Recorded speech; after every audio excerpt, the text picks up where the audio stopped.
അതെ അതെ, state level gold മെഡലായിരുന്നു. 23-24 ചാമ്പ്യൻഷിപ്പ് ആയിരുന്നു.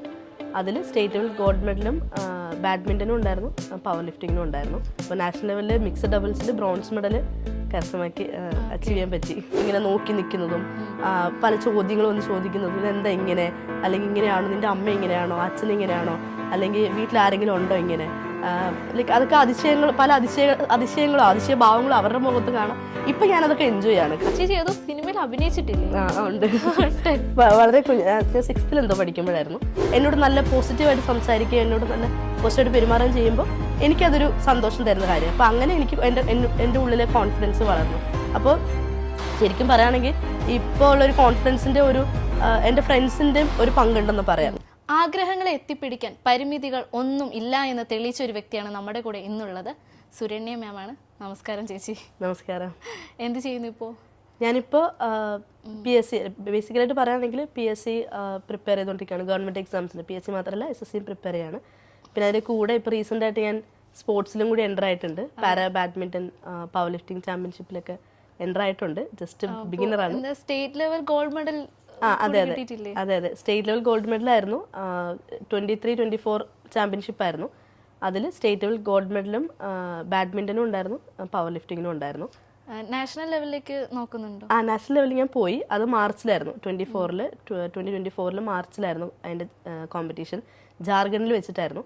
അപ്പോൾ അതും പങ്കെടുത്തു. അപ്പോൾ നാഷണൽ ലെവലിൽ മിക്സഡ് ഡബിൾസിൽ ബ്രോൺസ് മെഡൽ കരസ്ഥമാക്കി അച്ചീവ് ചെയ്യാൻ പറ്റി. പക്ഷേ ഇങ്ങനെ ബാഡ്മിൻ്റൺ ഉണ്ട്, എന്താ പവർ ലിഫ്റ്റിംഗ് ഉണ്ട്, പക്ഷേ ഇപ്പോൾ PSC പഠിക്കുന്നുണ്ട്. ചേച്ചി എഞ്ചിനീയർ കൂടിയല്ലേ? അതെ അതെ, ഞാൻ BTech ഗ്രാജുവേറ്റ് ആണ്. അപ്പോൾ അത് കഴിഞ്ഞിട്ട് ഞാൻ വർക്ക് ചെയ്തു കുറച്ച് നാൾ. അത് കഴിഞ്ഞിട്ട് പിന്നെയാണ് ഗവൺമെൻറ് എക്സാമിന് പ്രിപ്പയർ ചെയ്യുന്നത്. അത് കഴിഞ്ഞിട്ടാണ് എൻ്റെ കുറച്ച് കൂട്ടുകാരെ വഴിയൊക്കെയാണ് ഞാൻ ഇങ്ങനെ ബാഡ്മിൻ്റൺ അല്ലെങ്കിൽ ഇങ്ങനത്തെ സ്പോർട്സ് പരമായിട്ടുള്ള കാര്യങ്ങൾ അറിയാൻ തുടങ്ങിയത്. അപ്പോൾ കുഞ്ഞിലെ മുതൽ ഇതിൽ ആഗ്രഹം ഉണ്ടായിരുന്നു ബാഡ്മിൻ്റൺ എന്ന രീതിയിൽ? ബാഡ്മിൻ്റൺ ആഗ്രഹം അങ്ങനെയൊന്നുമല്ല, ഇഷ്ടമായിരുന്നു, കളിക്കാൻ ഇഷ്ടമായിരുന്നു.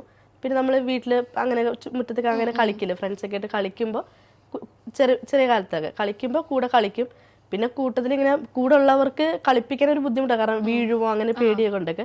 പക്ഷേ എനിക്കിഷ്ടമായിരുന്നു, ആ ഒരു ഗെയിം എനിക്കിഷ്ടമായിരുന്നു. പിന്നെ അങ്ങനെ ഞാൻ എൻ്റെ കുറച്ച് എന്നെ പോലത്തെ ദ്വാർഫായിട്ടുള്ള നമുക്കൊരു ഗ്രൂപ്പ് ഉണ്ടായിരുന്നു, ലിറ്റിൽ പീപ്പിൾ കേരള എന്ന് പറഞ്ഞിട്ട് ഗ്രൂപ്പ് ഉണ്ട്. അപ്പോൾ അതിൽ കുറച്ച് നല്ല സുഹൃത്തുക്കളെ കിട്ടി. അപ്പോൾ അവർ വഴി നമ്മൾ സ്പോർട്സിനെ പറ്റിയൊക്കെ കൂടുതലായിട്ട് അറിഞ്ഞു. അപ്പോഴാണ് ഞാൻ അറിയുന്നത് എന്നെ പോലത്തെ ഒരുപാട് പേര് സ്പോർട്സിൽ ഒരുപാട് അച്ചീവ് ചെയ്ത ആൾക്കാരുണ്ടെന്ന്. അപ്പോൾ അങ്ങനെ അവർ വഴി അറിഞ്ഞപ്പോൾ അതൊരു മോട്ടീവായിട്ട് എടുത്തിട്ട് ഓക്കെ, ഓൾറെഡി എനിക്ക് ബാഡ്മിൻ്റൺ ഇഷ്ടമാണ്, അപ്പോൾ ഞാൻ ഒന്ന് ട്രൈ ചെയ്യാന്ന് വെച്ചാൽ അങ്ങനെ ട്രൈ ചെയ്താണ്. വേറെ ഏതെങ്കിലും സ്പോർട്സ് ചേച്ചി ട്രൈ ചെയ്തിരുന്നോ? ഇല്ല, ബാഡ്മിൻ്റൺ ആണ് ഇപ്പോൾ ട്രൈ ചെയ്തിരുന്നത്. ഇനി എനിക്ക് അത്ലറ്റിക്സിന് നോക്കണം എന്നുണ്ട്. അത്ലറ്റിക്സ് ഇപ്പോൾ ഈ വർഷം സ്റ്റേറ്റ് ലെവൽ മത്സരങ്ങൾ വരുന്നുണ്ട്. അപ്പോൾ അത് നവംബറിലാണ്. അപ്പോൾ അതിന് അത്ലറ്റിക്സിനൊന്ന് ട്രൈ ചെയ്യണം എന്നുണ്ട് എനിക്ക്. അപ്പോൾ ചേച്ചി ബാഡ്മിൻ്റണിൻ്റെ ഭാഗമായിട്ടൊക്കെ മത്സരങ്ങൾക്ക് പോകുമ്പോൾ ഏതെങ്കിലും രീതിയിൽ മാറ്റി നിർത്തപ്പെട്ടിട്ടുണ്ടോ? ഇല്ല, ഞാനിപ്പോൾ റീസെൻ്റ് ആയിട്ട് തുടങ്ങിയിട്ടുള്ളൂ. ആക്ച്വലി ഞാൻ അതിന് മുന്നത്തെ, അതായത് ഇപ്പോൾ 2023 ഞാൻ തുടങ്ങിയത്. 2022 അല്ലാതെ ആ കോമ്പറ്റീഷന് പോകണമെന്നുണ്ടായിരുന്നു. പക്ഷെ അപ്പോൾ കുറച്ച് സാങ്കേതിക പ്രശ്നം കൊണ്ടും പിന്നെ ഞാൻ സ്പോർട്സിൽ അത്ര ലൈക്ക് എനിക്കിപ്പോൾ പഠിത്തം എന്നുള്ളൊരു എക്സാംസൊക്കെ കൊണ്ട് കുറച്ച് തിരക്കൊക്കെ ആയിരുന്നു.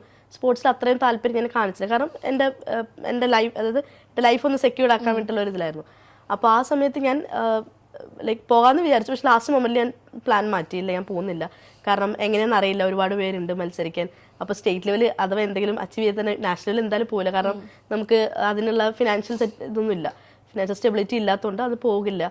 അപ്പോൾ അങ്ങനെ ഇരുന്നതാണ്. പിന്നെ ഈ വർഷം എന്തായാലും ഒന്ന് പങ്കെടുത്ത് നോക്കാമെന്ന് വിചാരിച്ചിട്ട് അങ്ങനെയാണ് സ്റ്റേറ്റ് ലെവലിൽ പങ്കെടുത്തത്. അപ്പോൾ പങ്കെടുത്തപ്പോൾ ഗോൾഡ് മെഡൽ കിട്ടി.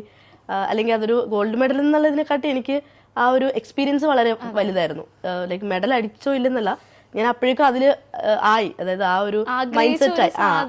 നമ്മുടെ കൺമുന്നിൽ എന്താ നടക്കുക എന്നുള്ള, അതെ അതെ അതെ, ആഗ്രഹിച്ചതിനെക്കാട്ടി കൂടുതലായി. കാരണം ഞാനപ്പോൾ എനിക്കിപ്പോൾ എബിലിറ്റി ഉണ്ടെന്ന് എനിക്ക് മനസ്സിലായി. ഈ ഒരു മേഖലയിൽ എനിക്ക് എബിലിറ്റി ഉണ്ടെന്നുള്ള മനസ്സിലായപ്പോൾ എനിക്ക് കൂടുതൽ ഇൻട്രസ്റ്റ് ആയി. അങ്ങനെയാണ് ഞാൻ പിന്നെ കുറച്ച് ലൈക്ക് ഹെൽപ്പൊക്കെ ചോദിച്ചിട്ട് പിന്നെ എനിക്ക് 2 പേര് സ്പോൺസർഷിപ്പ് ഒക്കെ തന്നു. നാഷണൽ ലെവലിലേക്ക് ഇപ്പോൾ സ്പോൺസർഷിപ്പ് നോക്കുന്നുണ്ട്? അല്ല, ഞാനിപ്പോൾ നാഷണൽ ഓൾറെഡി പങ്കെടുത്തു. 2024 മാർച്ചിലായിരുന്നു ചാമ്പ്യൻഷിപ്പ് വന്നിരുന്നത്. അപ്പോൾ അതിന് മുന്നേ ഞാൻ ഡിസംബറിലായിരുന്നു നമ്മുടെ സ്റ്റേറ്റ് ലെവൽ മത്സരം, കഴിഞ്ഞ വർഷം 2023. അപ്പോൾ അത് പങ്കെടുത്തു. അത് കഴിഞ്ഞിട്ട് ഞാൻ ന്യൂസ് പേപ്പർ വഴി എൻ്റെ വാർത്തയൊക്കെ നമുക്ക് പരിചയമുള്ളൊരു റിപ്പോർട്ട് ചേട്ടനുണ്ടായിരുന്നു, അങ്കിൾ കൊടുത്തിട്ട് അങ്ങനെ അതുവഴി ഹെൽപ്പ് സീക്ക് ചെയ്യുന്ന രീതിയിൽ വാർത്ത കൊടുത്തിട്ടുണ്ടായിരുന്നു. അങ്ങനെ ആ വാർത്ത കണ്ടിട്ട് നമ്മുടെ ജനസേവ ശിശുഭവനില്ലേ, അവിടുത്തെ സർ ജോസ് മാവേലി സാറിനെ കോണ്ടാക്ട് ചെയ്തിട്ട് പുള്ളി ഒരു ഹെൽപ്പ് ചെയ്തു, ചെറിയൊരു എമൗണ്ട് ഹെൽപ്പ് ചെയ്തു. പിന്നെ അത് കഴിഞ്ഞിട്ട് വേറൊരു SPF ഫൗണ്ടേഷൻ എന്ന് പറഞ്ഞിട്ട് കടവന്ത്രയിലുള്ള ഒരു SPF ഫൗണ്ടേഷൻ എന്ന് പറഞ്ഞിട്ട് അവിടുത്തെ മാമും എന്നെ കോൺടാക്ട് ചെയ്തിട്ടുണ്ടായിരുന്നു. അപ്പോൾ അവർ ഹെൽപ്പ് ചെയ്യാന്ന് പറഞ്ഞു. അങ്ങനെ നമ്മളിപ്പോൾ ഒരു സ്പോർട്സിലേക്ക് ഇറങ്ങുമ്പോൾ നമുക്ക് ആഗ്രഹം മാത്രം ഉണ്ടായി പോരാ, നമുക്ക് നല്ല ഫിനാൻഷ്യൽ സ്റ്റെബിലിറ്റി വേണം.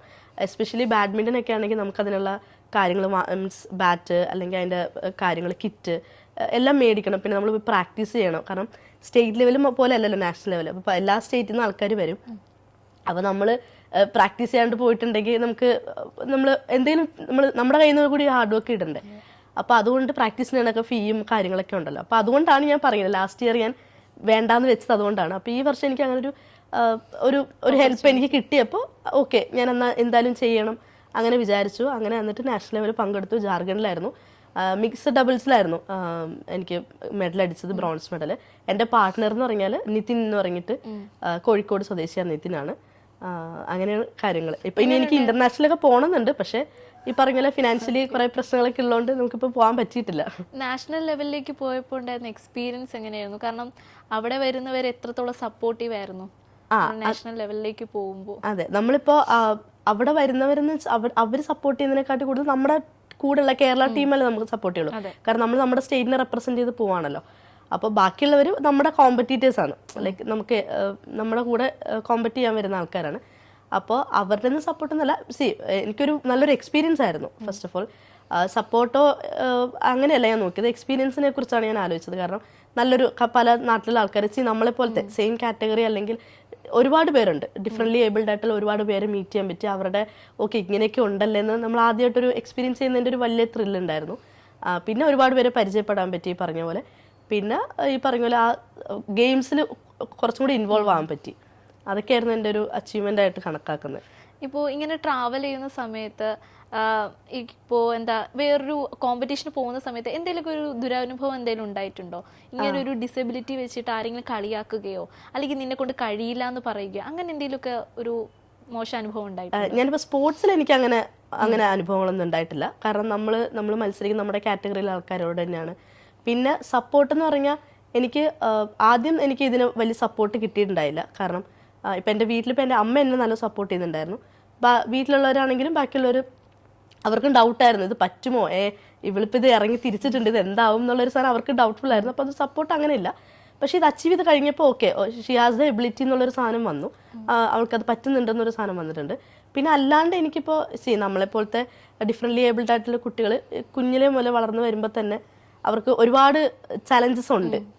അതുണ്ട്, അത് അങ്ങനത്തെ ഒരു ഫാക്ട് നമ്മൾ മനസ്സിലാക്കുന്നുണ്ട്. നമുക്ക് ഒരുപാട് കാര്യങ്ങൾ താണ്ടി വരേണ്ടതായിട്ടുണ്ട് എന്നുള്ളത്, ഒരുപാട് കാര്യങ്ങൾ ഫേസ് ചെയ്യേണ്ടതായിട്ടുണ്ട് എന്നുള്ളതുണ്ട്.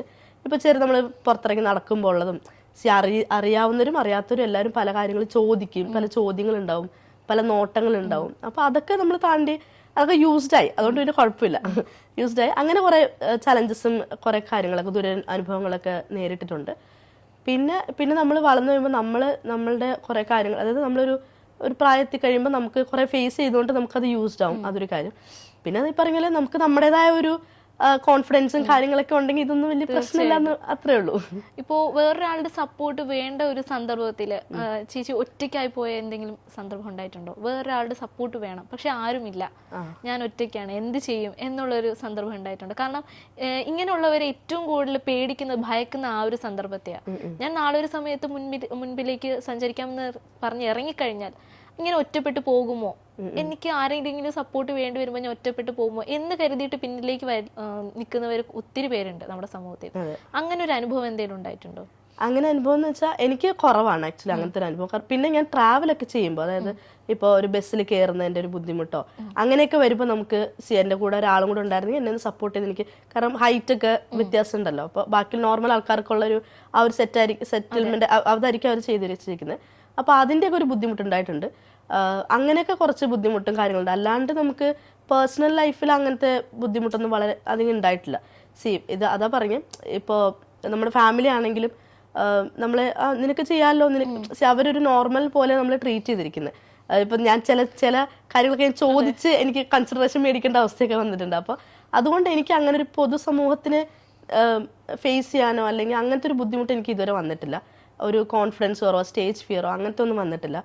ആ ഒരു മേ ബി ഒരു കോംപ്ലക്സ്, ഇൻഫീരിയർ കോംപ്ലക്സ് ഒക്കെ ഒരു കുഞ്ഞിലെ പ്രായത്തിലൊക്കെ ഉണ്ടായിരിക്കും, സ്കൂളിലൊക്കെ പോകുമ്പോഴും. കാരണം നമ്മുടെ പ്രായത്തിലെ കുട്ടികൾ, അപ്പോൾ അവർക്ക് അതിനനുസരിച്ചുള്ള അറിവല്ലേ ഉള്ളൂ. അപ്പോൾ അവർ കളിയാക്കിയൊക്കെ ചെയ്യുമ്പോൾ ആ ഒരു പ്രായത്തിൽ നമ്മൾ, പിന്നെ അത് കഴിഞ്ഞിട്ട് എനിക്ക് നല്ല സുഹൃത്ത് ബന്ധങ്ങളൊക്കെ ഉണ്ടായി. അപ്പോൾ അവരുടെ സപ്പോർട്ട് വളരെ നല്ല ഇതായിരുന്നു. കോളേജിലാണെങ്കിലും സ്കൂളിൽ പഠിക്കുമ്പോഴാണെങ്കിലും നല്ല സുഹൃത്ത് ബന്ധങ്ങൾ. അപ്പോൾ അവരുടെ ഒരു സപ്പോർട്ട് ഉണ്ട്. നിനക്ക് ചെയ്യാമല്ലോ, നീ ചെയ്യുന്നുണ്ടല്ലോ. നമ്മളൊരു കാര്യം ചെയ്യുമ്പോൾ നമ്മളെ അപ്രിഷിയേറ്റ് ചെയ്യുക അല്ലെങ്കിൽ മോട്ടിവേറ്റ് ചെയ്യുന്ന ഒരാളുണ്ടെങ്കിൽ നമുക്ക് വീണ്ടും വീണ്ടും കാര്യങ്ങൾ ചെയ്യാൻ തോന്നും അല്ലേ. അപ്പം അങ്ങനെ എനിക്ക് കുറേ സുഹൃത്ത് ബന്ധങ്ങൾ ഉള്ളതുകൊണ്ട് എനിക്ക് കുറേ കാര്യങ്ങൾ അച്ചീവ് ചെയ്യാൻ പറ്റിയത് അതുകൊണ്ടാണെന്ന് ഞാൻ വിശ്വസിക്കുന്നു. ഈ ഒരു കോൺഫിഡൻസ് അതുകൊണ്ടാണെന്നും വിശ്വസിക്കുന്നുണ്ട്. ഞാൻ കേട്ടിരുന്നു ചേച്ചി ഇപ്പോൾ PSC പഠിക്കുന്നുണ്ടെന്ന് പറഞ്ഞു, ബാഡ്മിന്റൺ ഉണ്ട്, പവർ ലിഫ്റ്റിംഗ് ഉണ്ട്. പക്ഷെ അതല്ല, ഒരു കലാകാരി കൂടെയാണെന്ന് ഞാൻ കേട്ടിരുന്നു. പാട്ട്, നാടകം അങ്ങനെയൊക്കെ ആയിട്ട്. പാട്ടില്ല, ഡാൻസ് ആണ്. ഡാൻസും നാടകമാണ്. നാടകം എന്ന് വെച്ചാൽ ഞാൻ സ്കൂളിലൊക്കെ പഠിക്കുമ്പോൾ ഞാൻ സ്കിറ്റ് അല്ലെങ്കിൽ ഡ്രാമ അതൊക്കെ ചെയ്യുമായിരുന്നു സ്റ്റേജിലൊക്കെ. ഇഷ്ടമാണ്, അഭിനയിക്കാൻ ഇഷ്ടമാണ്, ആക്ടിങ് ഇഷ്ടമായിട്ടുള്ള ഒരാളാണ്. പിന്നെ ഡാൻസ് എന്ന് പറഞ്ഞാൽ ഞാൻ പാട്ടിട്ടാൽ ഡാൻസ് കളിക്കും. അങ്ങനത്തെ ഒരു പാട്ടിനെ ആസ്വദിക്കുകയും ചെയ്യും, ഡാൻസ് കളിക്കുകയും ചെയ്യും. അങ്ങനത്തെ ഭയങ്കര ഇഷ്ടമുള്ള ഒരാളാണ്. ഇപ്പോൾ ഏതെങ്കിലും ഒരു സന്ദർഭത്തിൽ ഇങ്ങനെ ഡിസബിലിറ്റീസ് ഉള്ള കുട്ടികൾ നമുക്ക് ഒരു സപ്പോർട്ട് വേണം, അപ്പോൾ മുന്നിലേക്ക് കുതിക്കുമ്പോൾ ഒരു സപ്പോർട്ടില്ലാതെ നമ്മൾ ഒറ്റപ്പെട്ടു പോകുമോ എന്ന് ചിന്തിച്ച് മാറി നിൽക്കുന്ന അല്ലെങ്കിൽ പിന്നിലേക്ക് വരിഞ്ഞു നിൽക്കുന്ന കുറേ പേരുണ്ട് നമ്മുടെ സമൂഹത്തിൽ. അപ്പോൾ ചേച്ചിക്ക് അങ്ങനെ എന്തെങ്കിലും അനുഭവം ഉണ്ടായിട്ടുണ്ടോ? ഇല്ല, അങ്ങനെ എന്തോ ഭാഗ്യം കൊണ്ട് എനിക്ക് അങ്ങനത്തെ അനുഭവങ്ങൾ കുറവായിരുന്നു. എന്നാലും നമ്മൾ സ്കൂളിലൊക്കെ പഠിക്കുമ്പോൾ ചെറിയ ഇൻഫീരിയോറിറ്റി കോംപ്ലക്സും കാര്യങ്ങളൊക്കെ വരുന്നുണ്ടായിരുന്നു. കാരണം നമ്മുടെ അതേ പ്രായത്തിലുള്ള കുട്ടികളാണ്. അപ്പോൾ അവർ നമ്മളെ നോക്കിക്കാണുന്നത് അവർക്കൊരു ചിരിക്കാനുള്ളൊരു കാര്യം, അല്ലെങ്കിൽ അവർക്ക് അതിശയമായിരിക്കും, ഇതെന്താ ഇങ്ങനെ അല്ലെങ്കിൽ അങ്ങനെയാണോ. അപ്പോൾ പല ചോദ്യങ്ങൾ, അങ്ങനെ പല കളിയാക്കൽ വരും. അപ്പോൾ അത് അന്ന് എനിക്ക് ഭയങ്കര പ്രശ്നമൊക്കെ ഉണ്ടായിരുന്നു, ചെറിയ പ്രായത്തിൽ, വളരെ ചെറിയ പ്രായത്തിൽ. പിന്നെ അത് കഴിഞ്ഞിട്ടുള്ള സ്കൂളിൽ, ഹൈസ്കൂളൊക്കെ അങ്ങനെയൊക്കെ പോകുമ്പോൾ നമുക്ക് നല്ല സുഹൃത്ത് ബന്ധങ്ങൾ കിട്ടിയപ്പോൾ അവർക്ക് മനസ്സിലായി, ഓക്കെ സുരണ്യ ഇങ്ങനെയാണ്, അല്ലെങ്കിൽ അക്സെപ്റ്റൻസ് അവർക്ക് വരാൻ തുടങ്ങി, ഓക്കെ ഇങ്ങനെയാണ്, പക്ഷെ അവൾ ഇങ്ങനെയൊക്കെ ചെയ്യുന്നുണ്ട്, അപ്പോൾ അത് നല്ല കാര്യം. അപ്പോൾ അങ്ങനെ മോട്ടിവേഷനും കാര്യങ്ങളൊക്കെ എന്നോട് നല്ല പോസിറ്റീവായിട്ട് സംസാരിക്കുകയും എന്നോട് നല്ല പോസിറ്റീവായിട്ട് പെരുമാറുകയും ചെയ്യുമ്പോൾ എനിക്കതൊരു സന്തോഷം തരുന്ന കാര്യം. അപ്പോൾ അങ്ങനെ എനിക്ക് എൻ്റെ ഉള്ളിലെ കോൺഫിഡൻസ് വളർന്നു.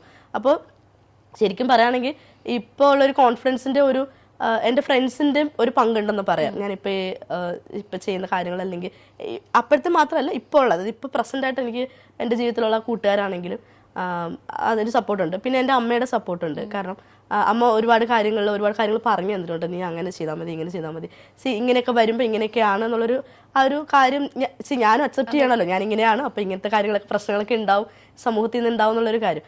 പിന്നെ പൊതുസമൂഹത്തിൽ എന്ന് പറഞ്ഞാൽ ഇപ്പോൾ അത് കുറവാണ്. ഇപ്പോൾ പൊതുസമൂഹത്തിൽ നിന്നുള്ളൊരു ആ ഒരു നിരാശപ്പെടുത്തുന്ന ആ ഒരു അങ്ങനത്തെ അനുഭവങ്ങളൊക്കെ കുറച്ച് കുറവാണ്. പക്ഷെ പണ്ടും ഉണ്ടായിരുന്നു ഇങ്ങനെ നോക്കി നിൽക്കുന്നതും പല ചോദ്യങ്ങളും വന്ന് ചോദിക്കുന്നതും, ഇതെന്താ ഇങ്ങനെ, അല്ലെങ്കിൽ ഇങ്ങനെയാണോ, നിൻ്റെ അമ്മ ഇങ്ങനെയാണോ, അച്ഛൻ ഇങ്ങനെയാണോ, അല്ലെങ്കിൽ വീട്ടിൽ ആരെങ്കിലും ഉണ്ടോ ഇങ്ങനെ, ലൈക്ക് അതൊക്കെ പല അതിശയഭാവങ്ങളോ അവരുടെ മുഖത്ത് കാണാം. ഇപ്പം ഞാനതൊക്കെ എൻജോയ് ചെയ്യാണ്. കാരണം ലൈക്ക് ആ ഒരു ടൈം കഴിഞ്ഞു, അത് ഉള്ളിലേക്ക് എടുത്ത് എനിക്കതൊരു ബാഡായിട്ട് എടുക്കേണ്ട ടൈം കഴിഞ്ഞു. ഇത് ഞാനിപ്പോൾ യൂസ്ഡായി എന്ന് പറയാം. അങ്ങനെയാണ്, ലൈക്ക് അങ്ങനത്തെ അനുഭവങ്ങൾ എനിക്ക് കുറവാണ്. ലൈക്ക് മറ്റുള്ളവരെ വെച്ച് കുറവ്, പക്ഷെ എനിക്ക് കുറേ പേരെ അറിയാം ഇപ്പോഴും ഇങ്ങനത്തെ അനുഭവങ്ങൾ ഉണ്ടാവുമോ, അല്ലെങ്കിൽ ഇങ്ങനെയൊക്കെ ഇതാവും, നമ്മളെന്തിനാ വെറുതെ ഇറങ്ങിയിട്ട് നമ്മളൊരു കളിയാക്കൽ വാങ്ങുന്നതെന്ന് പറഞ്ഞിട്ട് അതെ, അങ്ങനെ പേടിച്ചിട്ട് അല്ലെങ്കിൽ അങ്ങനെ വിചാരിച്ചിട്ട് ഒന്നും ചെയ്യാതിരിക്കുന്ന ആൾക്കാരുണ്ട്. അപ്പോൾ അവരെനിക്ക് പേഴ്സണലായിട്ട് എനിക്ക് സംസാരിക്കാൻ അല്ലെങ്കിൽ മിങ്കിൾ ചെയ്യാൻ സമയം കിട്ടുവാണെങ്കിൽ ഞാൻ പറഞ്ഞു മനസ്സിലാക്കും, ഇങ്ങനെയായിരുന്നു ചെയ്ത്, ഇങ്ങനെയുണ്ട് സമൂഹം, ഇങ്ങനെയാണ്, അല്ലെങ്കിൽ ഇങ്ങനെ ഉണ്ടാവും. പക്ഷെ നമ്മളത് നോക്കിയിട്ട് കാര്യമില്ല, നമ്മളത് ചലഞ്ച് ചെയ്യുക, ഫേസ് ചെയ്യുന്നുള്ളൊരു ഒരു അക്സെപ്റ്റൻസ് നമുക്കും വരണം. നമുക്ക് ഇങ്ങനെയൊക്കെ ഉണ്ടാവും എന്നുള്ളൊരു ആ ഒരു അക്സെപ്റ്റൻസ് എനിക്ക് ഉള്ളതുകൊണ്ടായിരിക്കണം ഞാനിങ്ങനെ ഓരോന്നിനൊക്കെ ഇറങ്ങിത്തിരിക്കുന്നത്. തീർച്ചയായിട്ടും. കാരണം നമ്മൾ കുഞ്ഞിലെ മുതൽ പഠിച്ചിട്ടുണ്ട്, ഒരിക്കലും ഒരാളോട് നമ്മൾ കാണിക്കേണ്ടത് ഒരു സിമ്പതി അല്ല, എമ്പതി. അപ്പോൾ നമ്മൾ ആ ഒരു സിമ്പതി കൊണ്ട് ഒരാൾക്ക് ഒരു തരത്തിലുള്ള നേട്ടവും ഉണ്ടാവുന്നില്ല. ഒരു എമ്പതിയിലൂടെ ചിലപ്പോൾ അയാൾക്കൊരു മെന്റലി ഓക്കെ ആയേക്കാം. അപ്പോൾ ഈ ഒരു എമ്പതി കിട്ടാത്തത് മൂലം പലരും ഈ ഒരു കളിയാക്കലിലൂടെയോ അല്ലെങ്കിൽ ഇങ്ങനെയുള്ള സന്ദർഭങ്ങളിലൂടെ ഒരു തുറിച്ചു നോട്ടത്തിലൂടെ കടന്നു പോകുമ്പോൾ അവർ മെന്റലി ഡൗൺ ആയി പോകുന്ന പല സന്ദർഭങ്ങളും ഉണ്ടായിട്ടുണ്ട്. ഇപ്പം ഇങ്ങനെ സ്പെഷ്യൽ നീഡ്സ് വേണ്ട കുട്ടികളായാലും അവരുടെ പാരൻസ് ആയാലും നമ്മുടെ കുട്ടികൾ ഇങ്ങനെ ആയല്ലോ എന്ന് കരുതിയിട്ട് എന്ത് ചെയ്യും ഇനി എന്ന് ചിന്തിച്ച് മെന്റലി ഡൗൺ ആയി പോകുന്ന ഒത്തിരി പാരൻസും ഉണ്ട്, അതേപോലെ കുട്ടികളുണ്ട്. അവരോടൊക്കെ എന്താ പറയേണ്ടത്?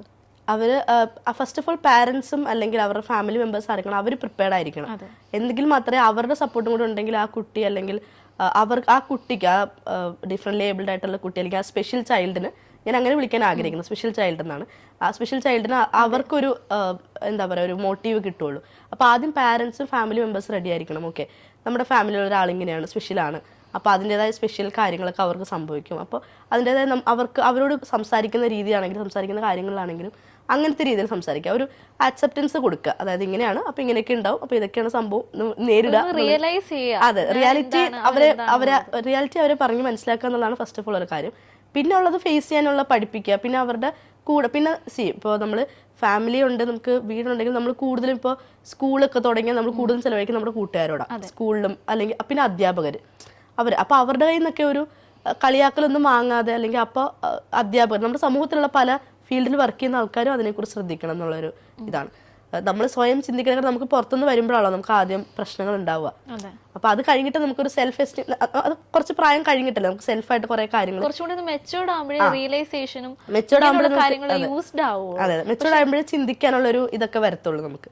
ഇപ്പോൾ ചേച്ചി എല്ലാ മേഖലയിലും ഏകദേശം കൈവച്ചിട്ടുണ്ട്. കല, ഇപ്പോൾ ജോലിപരമായിട്ടാണെങ്കിൽ അങ്ങനെ, വിദ്യാഭ്യാസമാണെങ്കിൽ അങ്ങനെ, സ്പോർട്സ്, അങ്ങനെ എല്ലാത്തിലും. ഇപ്പോൾ നാടകത്തിൽ അഭിനയിച്ചു എന്ന് പറഞ്ഞു. സിനിമയിലേക്ക് ഒരു അവസരം കിട്ടുകയാണെങ്കിൽ ചേച്ചി ഏതോ സിനിമയിൽ അഭിനയിച്ചിട്ടില്ലേ? ഉണ്ട്, വളരെ ഞാൻ 6th എന്തോ പഠിക്കുമ്പോഴായിരുന്നു. ഉണ്ട്, അതൊരു ചെറിയ റോള് ചെയ്തിട്ടുണ്ട്. പക്ഷെ ആ സിനിമ അത്ര റീച്ച് ആയിട്ടുണ്ടായിരുന്നില്ല. അപ്പം അതുകൊണ്ട് അങ്ങനെ. ഏതായിരുന്നു ഫിലിം? അന്നൊരിക്കൽ എന്ന് പറഞ്ഞിട്ട് ശരത്ചന്ദ്രൻ എന്ന് പറഞ്ഞൊരു ഡയറക്ടറായിരുന്നു. നമ്മുടെ കാവ്യാൻ മാധവനും നരേനില്ലേ, നരേൻ ആക്ടർ, അവർ രണ്ടായിരുന്നു മെയിൻ റോള്. അപ്പോൾ നാടകങ്ങളിലൊക്കെ കലാലയത്തിൽ തന്നെ ആയിരുന്നപ്പോഴായിരുന്നു അഭിനയിച്ചത്? കോളേജിലല്ല, കോളേജിൽ ഞാൻ ഡാൻസിലാണ് പാർട്ടിസിപ്പേറ്റ് ചെയ്തിട്ടുള്ളത്. ഞാൻ സ്കൂളിൽ പഠിക്കുമ്പോഴാണ് സ്കിറ്റും ഡ്രാമയിലൊക്കെ ചെയ്തിട്ടുള്ളത്. അപ്പോൾ ഈ നൃത്തം എന്ന് പറയുമ്പോഴത്തേക്കും എങ്ങനത്തെ type of dance? Normal cinematic dance ആണ്. അത് ഞാൻ എങ്ങനെ പോയി പഠിച്ചിട്ടോ അങ്ങനൊന്നുമല്ല, എനിക്കിഷ്ടമാണ് ഡാൻസ് ചെയ്യാൻ. എനിക്ക് ആ ഒരു ബീറ്റ് കേൾക്കുമ്പോൾ എനിക്ക് ഒരു താളം ഇതുള്ളെന്ന് എനിക്ക് തോന്നുന്നു. എല്ലാവരും പറയാറുണ്ട്, പിന്നെ എനിക്ക് തോന്നുന്നുണ്ട്. ഫസ്റ്റ് ഓഫ് ഓൾ നമുക്ക് തോന്നണമല്ലോ. അപ്പോൾ അങ്ങനെ തോന്നിയിട്ട് നമുക്കൊരു ഇത് സോങ് കേൾക്കുമ്പോൾ ഞാൻ അങ്ങനെ വെറുതെ കളിക്കും. ഇപ്പോൾ എനിക്ക് കോളേജിലൊക്കെ എനിക്ക് പ്രൈസ് ചെയ്തിട്ടുള്ള അഡാപ്റ്റൂൺ എന്ന് പറഞ്ഞിട്ടുള്ളൊരു അഡാപ്റ്റൂൺ നൊസ്റ്റാൾജി ആയിരുന്നു പങ്കെടുത്തത്. അപ്പോൾ അഡാപ്റ്റൂൺ എന്ന് പറഞ്ഞാൽ സ്പോട്ടിൽ സോങ് ഇട്ടിട്ട് കളിക്കുന്നതായിരുന്നു. അപ്പോൾ എനിക്ക് അങ്ങനെ നമ്മൾ ഡാൻസ് ഇഷ്ടമുള്ള ആളെവിടെയും ഡാൻസ് ഒരുപാട് കാണും ആൾക്കാരുടെ. അപ്പോൾ നമുക്ക് അങ്ങനെ സ്പോർട്ടിൽ കളിക്കാനുള്ള ഒരു സ്പോർട്ട് കൊറിയാണ് ഞാൻ കൂടുതൽ പ്രിഫർ ചെയ്യുന്നത്. കാരണം പഠിച്ചിട്ട് കളിക്കുമ്പോൾ നമ്മൾ കോൺഷ്യസ് ആയിരിക്കും, അടുത്ത സ്റ്റെപ്പ് ഏതാണ്, അടുത്ത സ്റ്റെപ്പ്. അപ്പോൾ ഇത് സ്പോർട്ടിൽ കളിക്കുമ്പോൾ കുഴപ്പമില്ല, അത്യാവശ്യം കളിക്കാൻ അറിയാം, കുഴപ്പമില്ല, അങ്ങനെ ഉള്ളൂ. ഓക്കെ, അപ്പോൾ ചേച്ചി ഇപ്പോൾ പറഞ്ഞു നമുക്ക് എന്തിനും സ്ട്രെങ്ത് ആയിട്ട് വേണ്ടത് ഫാമിലിയുടെ സപ്പോർട്ടാണെന്ന് പറയും. ചേച്ചിയുടെ ഫുൾ സപ്പോർട്ട് അല്ലെങ്കിൽ ബാക്ക് ബോൺ എന്ന് വേണമെങ്കിൽ പറയാം അമ്മ.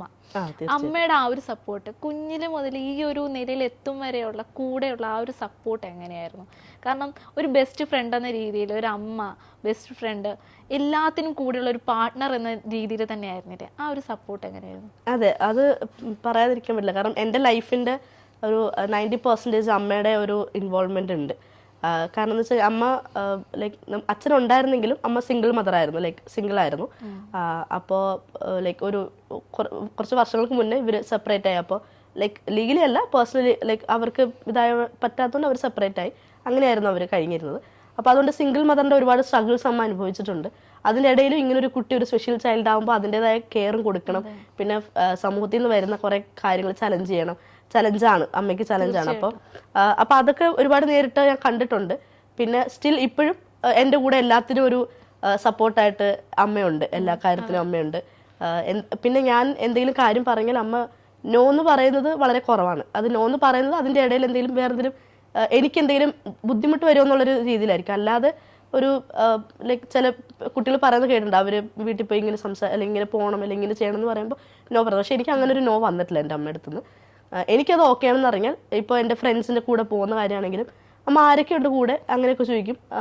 ഓക്കെ, ആരെങ്കിലും കൂടെ ഉണ്ടെങ്കിൽ ഓക്കെ ഫൈൻ നിൽപ്പിക്കോ, അല്ലെങ്കിൽ അങ്ങനെ എനിക്കൊരു ഉണ്ടാവരുതെന്ന് അമ്മ ചിന്തിച്ചിട്ടു. അല്ലാതെ അങ്ങനെ ചെയ്യാൻ പാടില്ല, ഇങ്ങനെ ചെയ്യാൻ പാടില്ല, അങ്ങനത്തെ ഒരു ഫ്രീഡം എന്നല്ല. എനിക്ക് ഇവൾക്ക് അതുകൊണ്ടൊരു വിഷമം വരണ്ട, ചെയ്യാണ്ടിരിക്കുന്നതുകൊണ്ട് വിഷമം വരണ്ട. അപ്പം നോർമൽ കുട്ടികളെ പോലെ തന്നെ നീയും പാറിപ്പറന്ന് നടന്നോ എന്നുള്ളൊരു ആ ഒരു ഇതിൽ എനിക്ക് അമ്മയെല്ലാം സപ്പോർട്ട് ചെയ്യുന്നുണ്ട്. പിന്നെ ഏത് മേഖലയിൽ ചെയ്താലും അമ്മയ്ക്ക് എപ്പോഴും ഞാനൊരു ഫിനാൻഷ്യലി സെറ്റിൽഡ് ആയിട്ട് ആരെയും ഡിപ്പെൻഡ് ചെയ്യാണ്ട് ജീവിക്കണം എന്നുള്ളൊരു ഇതിലാണ്. അപ്പോൾ ഇപ്പോൾ PSC പഠിക്കുന്നതിനാണെങ്കിലും എൻ്റെ അമ്മയുടെ സപ്പോർട്ടിൽ എനിക്കിത് പഠിക്കാൻ പറ്റില്ല. കാരണം ഞാൻ ഉള്ള ജോലി നിർത്തിയിട്ടാണ്, റിസൈൻ ചെയ്തിട്ടാണ് ഞാൻ ഇതിൽ ഗവൺമെൻറ് ജോലി പ്രിപ്പയർ ചെയ്യുന്നത്. അപ്പോൾ അതിന് എൻ്റെ അമ്മയുടെ സപ്പോർട്ട് തന്നെയാണ്, എപ്പോഴും അമ്മയുടെ സപ്പോർട്ടാണ് ഉള്ളത്. അതന്നെ. എന്തായിരുന്നു നേരത്തെ ഉണ്ടായിരുന്ന ജോബ്? ഞാൻ ഒരു പ്രൈവറ്റ് കമ്പനിയിലാണ് വർക്ക് ചെയ്യുന്നത്. ബിടെക് ഗ്രാജുവേറ്റ് ആയിരുന്നു. അപ്പോൾ അത് കഴിഞ്ഞിട്ട് ഒരു ചെറിയൊരു കമ്പനിയിൽ അപ്പോൾ ഇങ്ങനെ PSC-യിലേക്ക് തിരിയാന്നുള്ള ഒരു ആശയം എങ്ങനെ വന്നേ? അത് എനിക്ക് PSC എന്ന് പറഞ്ഞാൽ എല്ലാവരും എന്നോട് പറയായിരുന്നു, ലൈക്ക് എന്നെ പോലെ ഹാൻഡിക്യാപ്ഡ് അല്ലെങ്കിൽ ഡിഫറെൻ്റ്ലി ഏബിൾഡ് ആയിട്ടൊരു കുട്ടീനെ കാണുമ്പോൾ പറയാം PSC ട്രൈ ചെയ്യുക, അങ്ങനെ പെട്ടെന്ന് കിട്ടും അങ്ങനെയൊക്കെ പറയുമായിരുന്നു. പക്ഷെ ഇപ്പം അങ്ങനെയല്ല, പെട്ടെന്ന് കിട്ടില്ല. അത് വേറെ കാര്യം. ഇപ്പോൾ ഭയങ്കര കോമ്പറ്റീഷനാണ്. അപ്പോൾ അന്ന് അങ്ങനെ പെട്ടെന്ന് കിട്ടുമെന്ന് പറയുമ്പോൾ എനിക്കത്ര ഞാൻ ആ ഒരു ബിടെക് അങ്ങനത്തെ ആ ഒരു ലെവലിലാണ് ചിന്തിച്ചത്. അങ്ങനത്തെ അറിയില്ലായിരുന്നു. അത് കഴിഞ്ഞിട്ട് നമ്മുടെ കോവിഡിൻ്റെ സമയത്താണ് ഞാൻ പ്രൈവറ്റ് കമ്പനിയിൽ വർക്ക് ചെയ്യായിരുന്നു. അപ്പോൾ കോവിഡിൻ്റെ സമയത്ത് പല സ്ട്രഗിൾസും ഉണ്ടായി. നമ്മൾ ഒരു പ്രൈവറ്റ് കമ്പനിയിൽ വർക്ക് ചെയ്യുമ്പോഴുള്ളൊരു സ്ട്രഗിൾസും കാര്യങ്ങളൊക്കെ ഉണ്ടായിരുന്നു. അപ്പോൾ അത് കഴിഞ്ഞിട്ടാണ് ഞാൻ അപ്പോഴാണ് ഞാൻ അപ്പോൾ ആകെ ജോലി ഉണ്ടായിരുന്നത് ഗവൺമെൻറ് ഉദ്യോഗസ്ഥർക്കാണെന്ന് തോന്നുന്നു. ജോലിയല്ല, സാലറി ഉണ്ടായിരുന്നതും അങ്ങനെ കുറേ ബെനിഫിറ്റ്സ് ഞാൻ കേട്ടപ്പോൾ ഇങ്ങനെ കുറേ ബെനിഫിറ്റ്സ് എനിക്ക് പിന്നെ അങ്ങനെ തോന്നി. അപ്പോൾ എനിക്ക് അതിനൊരു കേപ്പബിലിറ്റി ഉണ്ടെന്ന് തോന്നി. പഠിച്ച് നമ്മൾ ഹാർഡ് വർക്ക് ചെയ്ത് പഠിച്ചാൽ നമുക്ക് കിട്ടുമെന്നും തോന്നി. അങ്ങനെയാണ് ഞാൻ ഇതിലേക്ക് ഇറങ്ങിയത്. അങ്ങനെയാണ് ഞാൻ PSC പ്രിപ്പയർ ചെയ്ത് PSC SC ഒക്കെ നോക്കാമെന്ന് വിചാരിച്ചത്. ഇപ്പോൾ ചേച്ചി പറഞ്ഞു ഫ്രണ്ട്സ് ആയാലും കോളേജിലായാലും സ്കൂളിലായാലും നല്ല സപ്പോർട്ടായിരുന്നു. ആരുടെയും ഭാഗത്തുനിന്ന് അങ്ങനെ ഒരു കളിയാക്കലോ അല്ലെങ്കിൽ ഫ്രണ്ട്സിൻ്റെ ഭാഗത്തു നിന്നാണ് പറഞ്ഞത് അങ്ങനെ ഒരു കളിയാക്കലോ ഒന്നും ഉണ്ടായിട്ടില്ല എന്ന് പറഞ്ഞു. പക്ഷെ അതേസമയം ഫ്രണ്ട്സ് അല്ലാത്ത മറ്റു പലരിൽ നിന്നും നമുക്ക് ഇങ്ങനെ കളിയാക്കലുകൾ നേരിടേണ്ടി വന്നിട്ടുണ്ടാവുമല്ലോ. ആ സന്ദർഭത്തെ എങ്ങനെയാണ് തരണം ചെയ്തത് ചേച്ചി? അതെനിക്ക് കോളേജിൽ അങ്ങനെയൊന്നും ഉണ്ടായിരുന്നില്ല. കാരണം അവരും ഈ പറഞ്ഞ മെച്ചോർഡാണ്. അവരും ഈ പറഞ്ഞ മെച്ചോർഡാണ്. അവരെന്നെ, അതായത് കോളേജിലെ എല്ലാവരും, അതിപ്പോൾ ഞാൻ പഠിച്ചത് കുസാറ്റിലാണ്. അപ്പോൾ എൻ്റെ കോളേജിലെ എല്ലാവരും തന്നെ എന്നെ വളരെ നല്ല രീതിയിൽ അക്സെപ്റ്റ് ചെയ്തിട്ടുണ്ടായിരുന്നു. അക്സെപ്റ്റൻസ് ഇൻ ദ സെൻസ് അവരെല്ലാവരും എന്നെ നല്ല രീതിയിലാണ് കണ്ടത്. നല്ല ലൈക്ക് എന്താ പറയുക, എന്നെ സപ്പോർട്ട് ചെയ്യുന്ന രീതിയിലാണ് കണ്ടിട്ടുള്ളത്. പിന്നെ സ്കൂളിലൊരു പ്രായം വരെ ഉള്ളൂ. അതും ഈ പറഞ്ഞ പോലെ ലൈക്ക് നമുക്ക് കുട്ടികൾ അതിപ്പോൾ ഞാനൊരു കുറ്റമായിട്ട് പറയാൻ പറ്റില്ല. കാരണം അവർക്കും അതിശയമാണ് എന്നെ പോലത്തെ ഒരാൾ കാണുന്നത്. ഞാൻ നടക്കുന്നത് അതിശയമാണ്. ഞാൻ ലൈക്ക് നടക്കുന്നത് ഓടുന്നതൊക്കെ അതിശയമാണ്. അതിശയപ്പെടാനുള്ള കാര്യങ്ങളുണ്ട്. നമ്മുടെ ഒരു സ്റ്റാച്ചർ വെച്ചിട്ട് അങ്ങനെ കാണാനും ഉണ്ടല്ലോ. അപ്പം അതുകൊണ്ട് അവർ അങ്ങനെ അത് എനിക്ക് എല്ലാ സമയത്തും ഇല്ല, ചില സമയത്ത് മാത്രമേ വിഷമം ഉണ്ടാക്കിയിട്ടുള്ളൂ. പക്ഷേ അതൊരു കോളേജ് അല്ലെങ്കിൽ ഹൈസ്കൂളൊക്കെ എത്തുമ്പോൾ അതൊക്കെ മാറും. കാരണം അവരുടെ ചിന്താഗതി മാറുമല്ലോ. അവരും വളരെയാണല്ലോ. എൻ്റെ പ്രായത്തിലുള്ള കുട്ടി എന്ന് പറഞ്ഞാൽ ഞാനും അന്ന് കുഞ്ഞാണ്, അവരും കുഞ്ഞാണ്. അപ്പോൾ അവർക്കും അത്രയേ ഉള്ളൂ ചിന്തിക്കാനുള്ളൊരു ഇതുള്ളൂ. അപ്പോൾ അതുകൊണ്ടുള്ള പ്രശ്നങ്ങൾ. അല്ലാണ്ട് എനിക്ക് വലിയ കളിയാക്കൽ അല്ലെങ്കിൽ അങ്ങനത്തെ ഒന്നും ഉണ്ടായിട്ടില്ല. പിന്നെ ഇപ്പോൾ കളിയാക്കൽ അങ്ങനെ ഇല്ല സമൂഹത്തിൽ ഒരുപാട് അക്സെപ്റ്റൻസ് വന്നു കഴിഞ്ഞു. നമ്മളെ പോലെ ഡിഫറെൻ്റ് ലെവൽ പല സ്ഥലത്തും ഇപ്പോൾ നമ്മളെ പോലത്തെ ആൾക്കാർ ഭിന്നശേഷി സൗഹൃദമാക്കി കഴിഞ്ഞു അല്ലേ, പല മേഖലകളും. അപ്പോൾ അതുകൊണ്ട് തന്നെ അങ്ങനത്തെ ഒരു പ്രശ്നം ഇപ്പം ഇല്ല. നമ്മളിപ്പോൾ പറയുന്നുണ്ട് പലതരം പദ്ധതികൾ വരുന്നുണ്ട്. അപ്പോൾ സ്ത്രീകൾക്ക് വേണ്ടി മുൻഗണനയ്ക്ക് വേണ്ടിയിട്ടുള്ള പദ്ധതികളുണ്ട്. അതേപോലെ പല വിഭാഗത്തിൽപ്പെട്ടവർക്ക് വേണ്ടി പല പദ്ധതികളും നടത്തിപ്പിൻ്റെ ഭാഗമായിട്ട് ഗ്രൂപ്പുകളും കമ്മ്യൂണിറ്റികളും അസോസിയേഷനും ഒക്കെ ഉണ്ടാവുന്നുണ്ട്. അപ്പോൾ അത് എത്രത്തോളം ഇങ്ങനെയുള്ള സ്പെഷ്യൽ നീഡ്സ് വേണ്ട കുട്ടികൾക്ക് അല്ലെങ്കിൽ ഇങ്ങനെ ഡിഫറെൻ്റ്ലി ഏബിൾഡ് ആയിട്ടുള്ള ആൾക്കാർക്ക് എത്രത്തോളം അത് പോസിബിൾ ആവുന്നുണ്ടെന്ന് വിശ്വസിക്കുന്നുണ്ട്? അത് ഈ ഇന്നത്തെ സമൂഹത്തിൽ നല്ലപോലെ പോസിബിൾ ഉണ്ട്. നമ്മുടെ ഗവൺമെൻറ് ആണെങ്കിലും സ്ത്രീകൾക്കും കുട്ടികൾക്കും കൊടുക്കുന്ന അതിനേക്കാളും പരിഗണന നമ്മുടെ ഭിന്നശേഷിക്കാർക്ക് തരുന്നുണ്ട്. അപ്പോൾ സാമൂഹിക വകുപ്പാണെങ്കിലും അവരാണെങ്കിലും അല്ലെങ്കിൽ പല വകുപ്പുകളും നമുക്ക് വേണ്ടിയിട്ട് ഒരുപാട് സപ്പോർട്ട് ചെയ്ത് ഓരോ പദ്ധതികളും കാര്യങ്ങളും ഇറക്കുന്നുണ്ട്. അത് എത്രത്തോളം പ്രായോഗികമാകുന്നുണ്ടെന്ന് എനിക്ക് അതിനെക്കുറിച്ച് അധികം സംസാരിക്കാൻ അറിയില്ല. പക്ഷേ അത് ഇറക്കുന്നുണ്ട്. അങ്ങനത്തെ കുറേ പദ്ധതികളുണ്ട്. അത് ഒരുപാട് യൂസ് ചെയ്യുന്ന ആൾക്കാരുമുണ്ട്. അത് നല്ല കാര്യമാണ്. പിന്നെയെന്ന് പറഞ്ഞാൽ നമ്മുടെ സമൂഹം ഇപ്പോൾ ഞാൻ പറഞ്ഞല്ലോ, ഭിന്നശേഷി സൗഹൃദം ആയല്ലോ, അക്സെപ്റ്റൻസ് വന്നല്ലോ. അങ്ങനെ ഉള്ളതുകൊണ്ട് ലൈക്ക് ഇങ്ങനത്തെ കാര്യത്തിലൊക്കെ ഒരുപാട് ഉയർന്ന ചിന്താഗതികളായി കഴിഞ്ഞു ഇപ്പോൾ സമൂഹത്തിൽ എന്നാണ് എൻ്റെ ഒരു അഭിപ്രായം. ഇത്തരത്തിൽ ഭിന്നശേഷിയുള്ള കുട്ടികൾക്ക് അല്ലെങ്കിൽ ഡിസബിലിറ്റീസ് ഉള്ള കുട്ടികൾക്ക് ഇത്തരത്തിലുള്ള പെൻഷനും കാര്യങ്ങളും കൃത്യമായി കിട്ടുന്നില്ല. അങ്ങനെയുള്ള പല വാർത്തകളും നമ്മൾ ഇടയ്ക്കിടയ്ക്ക് കേൾക്കുന്നുണ്ട്. അത്തരത്തിലുള്ള പദ്ധതികൾ ആ ഒരു സന്ദർഭത്തിൽ നമ്മൾ ചിന്തിക്കുക, ഇങ്ങനെയുള്ള സാധാ പെൻഷനുകൾ പോലും വൈകുന്ന ഒരു കാലഘട്ടത്തിൽ അങ്ങനെയുള്ളവർക്ക് വേണ്ടിയിട്ടുള്ള പെൻഷനും കൂടെ വൈകുന്നു എന്നുള്ളത്. അപ്പൊ അങ്ങനെയുള്ള സന്ദർഭങ്ങൾ എത്രത്തോളം പോസിബിൾ ആവുന്നുണ്ടെന്നാണ് ഞാൻ ചോദിച്ചത്. അതെന്ന് വെച്ചാൽ ഈ ക്ഷേമ പെൻഷൻ എന്ന് പറയുന്ന സംഭവമായിരുന്നു ആ ഒരു ഇഷ്യൂ വന്നത്. അത് ആ സമയത്ത് എല്ലാവരുടെയും പെൻഷൻ, അതായത് വാർദ്ധക്യ പെൻഷൻ, വിധവ പെൻഷൻ, ഭിന്നശേഷിക്കാർക്കായിട്ടുള്ള പെൻഷൻ, എല്ലാ പെൻഷനും വൈകിട്ടുണ്ടായിരുന്നു. അപ്പോൾ അതിൻ്റെ അപ്പോൾ ഈ പറഞ്ഞ ഒരുപാട് ബുദ്ധിമുട്ട്, ഇപ്പോൾ ഭിന്നശേഷിക്കാർ മാത്രമല്ല എല്ലാവരും ഈ പെൻഷൻ കൊണ്ട് ജീവിക്കുന്ന ആൾക്കാരെല്ലാവരും ഒരുപാട് ബുദ്ധിമുട്ടിട്ടുണ്ടായിരുന്നു. അത് ഒരു സത്യമാണ്. അത് അന്ന് ആ ഒരു സമയത്ത്, ആ ഒരു സ്ട്രഗിളുടെ സമയത്ത് നല്ല ബുദ്ധിമുട്ടുണ്ടായിരുന്നു. അതെ, അതിപ്പോൾ കുറച്ചൊക്കെ മാറി വരുന്നുണ്ട്. ഇപ്പോൾ അത് കവറപ്പായിട്ട് വരുന്നുണ്ട്. പിന്നെ എന്നോട് ചോദിച്ച കമ്മ്യൂണിറ്റിയുടെ കാര്യം ചോദിച്ചില്ലേ, അതായത് ഒരുപാട് കമ്മ്യൂണിറ്റികളുണ്ട് നമ്മൾ, അതായത് നമ്മളെപ്പോലെ ആൾക്കാരെ സഹായിക്കാനും അല്ലെങ്കിൽ നമ്മളെ ഒന്ന് മുൻധാരയിൽ ലൈക്ക് കൊണ്ടുവരാൻ വേണ്ടിയിട്ട് ഒരുപാട് കമ്മ്യൂണിറ്റികളുണ്ട്. സത്യം പറഞ്ഞാൽ ഞാനിപ്പോൾ ഒരു സ്പോർട്സിൽ തന്നെ ആക്റ്റീവ് ആയത് അങ്ങനെ ഒരു കമ്മ്യൂണിറ്റിയുടെ ഭാഗമായിട്ടാണെന്ന് പറയാം. ലിറ്റിൽ പീപ്പിൾ എന്ന് പറയുന്നത് ലിറ്റിൽ പീപ്പിൾ കേരള എന്ന് പറയുന്ന ഒരു വാട്സാപ്പ് ഗ്രൂപ്പായിട്ട് തുടങ്ങിയതാണ് ആ കമ്മ്യൂണിറ്റി. അത് 2020 കോവിഡ് ടൈമിൽ തുടങ്ങിയതാണ്. അപ്പോൾ അതിൽ ഞാൻ ജോയിൻ ആയി. അത് കഴിഞ്ഞിട്ടാണ് ശരിക്കും പറഞ്ഞാൽ ഞാൻ എന്നെപ്പോലത്തെ ഒരുപാട് പേരെ കണ്ട് പരിചയപ്പെടാനും അവരുടെ എക്സ്പീരിയൻസ് അറിയാനും. അപ്പോഴാണ് ഞാനും അറിയുന്നത് ഓക്കെ എൻ്റെ ലൈഫിലുണ്ടായിരുന്ന സെയിം കാര്യങ്ങളും അല്ലെങ്കിൽ സെയിം അതിലൂടെ തന്നെയാണ് അവരും ഗോ ത്രൂ ചെയ്തതെന്ന് ഞാനും അപ്പോഴാണ് അറിഞ്ഞത്. ആ ഒരു സെയിം എക്സ്പീരിയൻസ് തന്നെയാണ് അവരും ഷെയർ ചെയ്തത്. അപ്പോൾ അങ്ങനെയൊക്കെയാണ്. അതിനകത്ത് ഒരുപാട് പേരുണ്ട്, പല ഫീൽഡിൽ വർക്ക് ചെയ്യുന്ന ഒരുപാട് പേരുണ്ട്, പല ഫീൽഡിൽ മികച്ചതായിട്ട് നിൽക്കുന്ന ആൾക്കാരുണ്ട്. അപ്പോൾ അവരോടൊക്കെ സംസാരിച്ചപ്പോഴാണ് ഓക്കെ നമുക്ക് ഇങ്ങനത്തെ സംഭവങ്ങളുണ്ട് ഈ നാട്ടിൽ. സത്യം പറഞ്ഞാൽ എനിക്കറിയത്തില്ലായിരുന്നു. എനിക്ക് സ്പോർട്സ് നമ്മുടെ പാര അതായത് ബാഡ്മിൻ്റൺ അല്ലെങ്കിൽ ദ്വാർഫ് ഗെയിംസ് എന്ന് പറഞ്ഞൊരു വേൾഡ് ദ്വാർഫ് ഗെയിംസ് എന്ന് പറഞ്ഞ ഇന്റർനാഷണൽ ലെവലൊരു ഗെയിംസ് ഉണ്ട് നമ്മളെ പോലത്തെ ആൾക്കാർക്ക്. അതൊന്നും എനിക്കറിയില്ലായിരുന്നു. അതിനെക്കുറിച്ചൊക്കെ അറിഞ്ഞത് അതിൽ ഓൾറെഡി മറ്റേ മികവ് കാഴ്ചവെച്ചിട്ടുള്ള ആൾക്കാരോട് സംസാരിച്ചപ്പോഴാണ് അറിഞ്ഞത്. അപ്പോൾ ഇപ്പോഴും ആ ഗ്രൂപ്പ് ഉണ്ട്.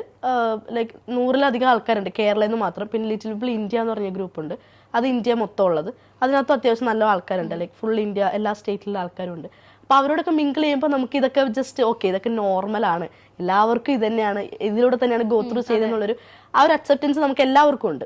അപ്പോൾ നമ്മൾ എല്ലാം ഫേസ് ചെയ്യാനും ഇപ്പം അത് മാത്രമല്ല ഇങ്ങനെയുള്ള ഗ്രൂപ്പുകൾ ലൈക്ക് ഈ പതുങ്ങി നിൽക്കുന്ന ആൾക്കാർ മുൻധാരയിലോട്ട് കൊണ്ടുവരാനും ഒരുപാട് ഹെൽപ്പ് ചെയ്യും. പിന്നെ അതുപോലെ തന്നെ ഞങ്ങളുടെ ഇപ്പോൾ ഈ ഗ്രൂപ്പിൽ തന്നെ ഒരുപാട് ഗവൺമെൻറ് എംപ്ലോയീസ് ഉണ്ട്, അല്ലെങ്കിൽ ഒരുപാട് ഗവൺമെൻറ്റിൽ തന്നെ ഒരുപാട് കോണ്ടാക്ട്സ് ഉള്ള ആൾക്കാരൊക്കെ ഉണ്ട്. അപ്പോൾ അവർ വഴി നമുക്ക് എന്തെങ്കിലും ഒരു സഹായങ്ങളോ അല്ലെങ്കിൽ എന്തെങ്കിലും കാര്യങ്ങളൊക്കെ നേടിയെടുക്കാൻ കുറച്ചും കൂടി എളുപ്പമാണ്.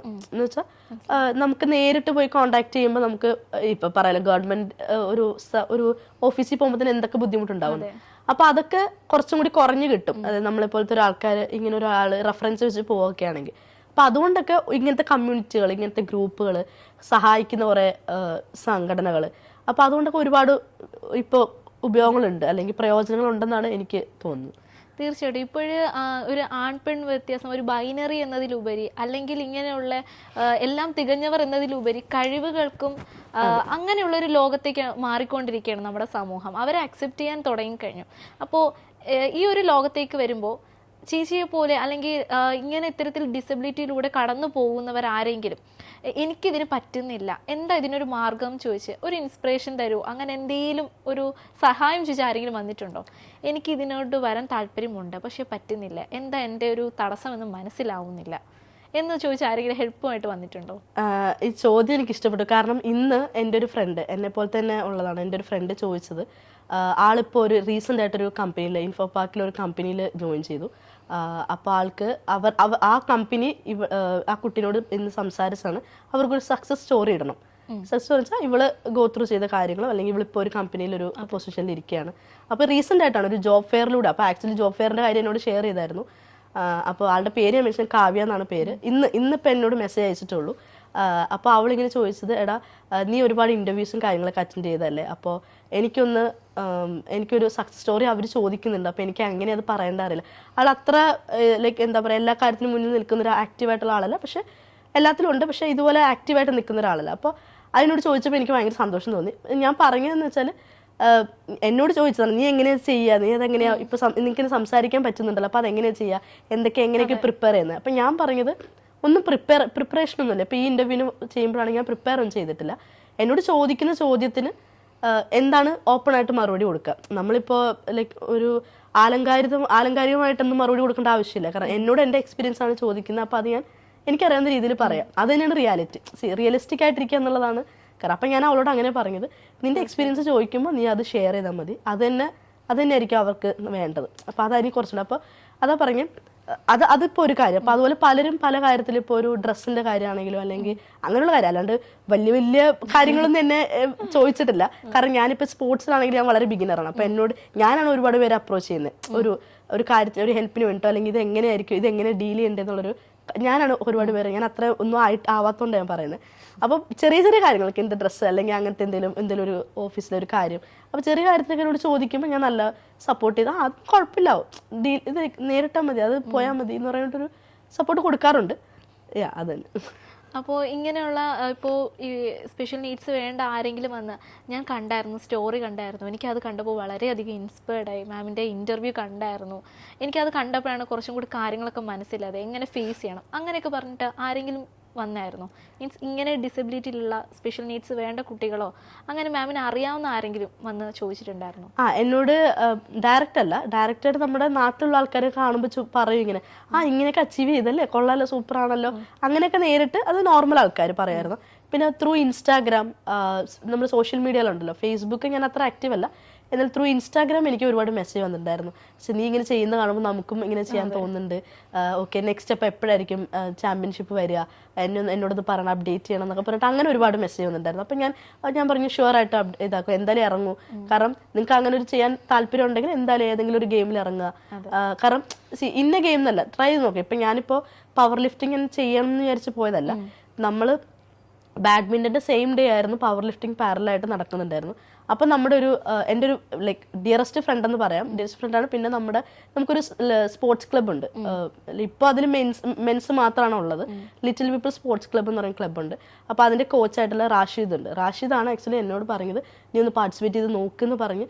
അപ്പോൾ എനിക്ക് ആക്ച്വലി ഞാനിവിടെ സെമി ഫൈനൽ കഴിഞ്ഞിട്ട് ഫൈനൽ കളിക്കാൻ വേണ്ടി സ്റ്റേറ്റ് ലെവലിൽ നിൽക്കുന്ന സമയത്തായിരുന്നു. അപ്പം എനിക്ക് ഭയങ്കര മടിയായിരുന്നില്ല, ഞാൻ ബാഡ്മിൻ്റൺ മാത്രമല്ല പവർ ലിഫ്റ്റിംഗ് നമുക്ക് പവർ ലിഫ്റ്റിംഗ് എന്ന് പറയുമ്പോൾ നമ്മുടെ മൈൻഡിൽ നമുക്ക് അങ്ങനെയാണല്ലോ, കാരണം ലിഫ്റ്റ് ചെയ്യണം, വെയിറ്റ് ലിഫ്റ്റ് ചെയ്യണം. സോ അപ്പോൾ അതുകൊണ്ട് നമുക്ക് ഇത് പറ്റുമോ ഇല്ലെന്നൊരു ഡൗട്ട് നിൽക്കണം. അപ്പോൾ നീ ചെയ്ത് നോക്കുന്നിട്ട് അങ്ങനെ ഞങ്ങൾ കുറച്ച് പേര് ചെയ്തു. ഓൾറെഡി അവിടെ കോമ്പറ്റീറ്റീവ്സ് ഉണ്ടായിരുന്നു, പിന്നെ ഞങ്ങൾ അല്ലാണ്ട് എക്സ്ട്രാ കുറച്ച് പേര് പോയി അങ്ങനെ ചെയ്ത് നോക്കിയാണ്.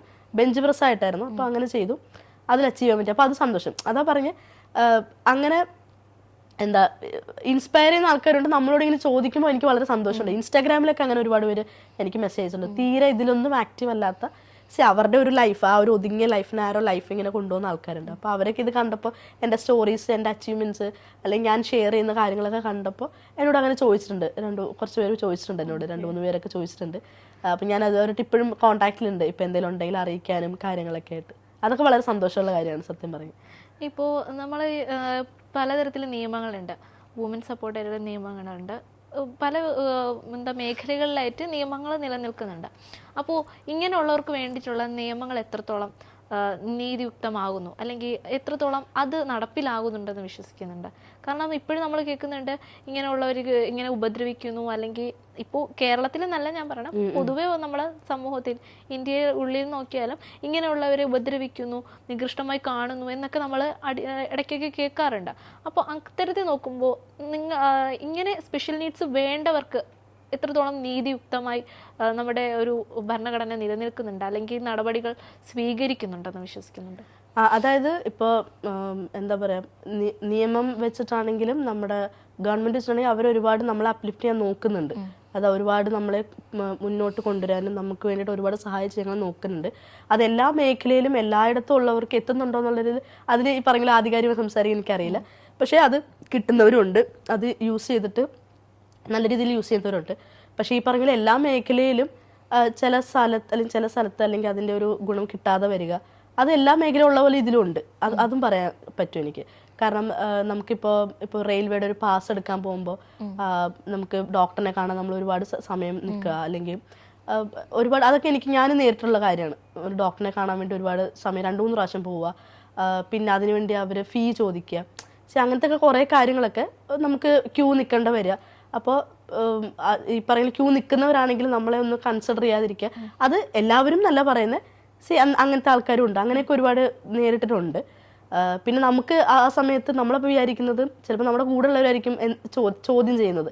അപ്പോൾ നമ്മൾ വിചാരിക്കുന്നത് വെറുതെ പ്രശ്നം ഉണ്ടാക്കി ഇതാക്കണ്ട എന്നുള്ള രീതിയിൽ അങ്ങനെ മാറി നിൽക്കുന്നവരുണ്ട്, നമ്മൾ നമ്മളെ അവകാശങ്ങൾ ചോദിച്ച് വാങ്ങിക്കുന്നവരുണ്ട്. അപ്പോൾ എൻ്റെ ഒരു അഭിപ്രായത്തിൽ എല്ലാ മേഖലയിലും ഇങ്ങനത്തെ കുറേ പ്രശ്നമുള്ള പോലെ ഇതിലുണ്ട്. നമ്മുടെ ഭിന്നശേഷിക്കാർക്ക് സപ്പോർട്ട് ചെയ്യുന്ന ആൾക്കാരുണ്ട്. ഒരു 70-80% സപ്പോർട്ട് ചെയ്യുന്നതാണെങ്കിൽ ബാക്കിയുള്ളവർ സപ്പോർട്ട് ഇല്ല എന്നല്ല, അവർ ലൈക്ക് അത്ര കെയർ ചെയ്യാത്ത ആൾക്കാരും ഉണ്ട് എന്ന് എനിക്ക് പറയാൻ പറ്റും. ഓക്കെ, എന്തായാലും ഇപ്പോൾ സഞ്ചരിക്കുന്ന മാർഗ്ഗത്തിൽ തന്നെ മുന്നോട്ട് പോകട്ടെ, സക്സസ്ഫുൾ ആകട്ടെ, ആഗ്രഹങ്ങളെല്ലാം അച്ചീവ് ചെയ്യാൻ പറ്റട്ടെ. സന്തോഷം. Thank you. ഇനിയിപ്പോൾ എനിക്ക് ഇപ്പോൾ നവംബറിൽ എനിക്ക് നമ്മുടെ സ്റ്റേറ്റ് ലെവൽ മത്സരങ്ങളുണ്ട്, അത് കഴിഞ്ഞ് നാഷണൽ ലെവലിൽ പോകണം. അപ്പോൾ അതിനൊക്കെ ഒരുപാട് സ്ട്രഗിൾസ് ഉണ്ടാവും, കാരണം ഫിനാൻഷ്യലി ആണെങ്കിലും ഒരുപാട് കാര്യങ്ങളൊക്കെ ഉണ്ട്. അപ്പോൾ അതൊക്കെ അച്ചീവ് ചെയ്യാൻ പറ്റുന്നതാണ് തീർച്ചയായും വിചാരിക്കുന്നത്. പറ്റട്ടെ. അങ്ങനെ വിചാരിക്കുന്നത്, എല്ലാവരും സപ്പോർട്ട് ഉണ്ടാവുമെന്ന് വിചാരിക്കുന്നത്. അതെ, ഇത്രയും സ്ട്രോങ് ആയിട്ടുള്ള ആക്ച്വലി ചേച്ചിയുടെ ഫാമിലിയുടെ ഏറ്റവും സ്ട്രോങ് എന്ന് പറയാനുള്ള strongest woman is your mom. അത്രയും സ്ട്രോങ് ആയിട്ടുള്ള അമ്മയുള്ളപ്പോ പിന്നെ എന്തിനാ ഭയക്കുന്നേ? പിന്നിലേക്ക് പോകേണ്ട ആവശ്യമില്ലല്ലോ. ആ ഒരു പ്രാർത്ഥനയും കരുതലും വിശ്വാസവും കൂടെ ഉണ്ടെന്നുള്ള ഒരു ബലവും തന്നെയാണ് മുന്നോട്ട് പോകാൻ നമുക്ക് ഏറ്റവും കൂടുതൽ വിശ്വാസം തരുന്നത്.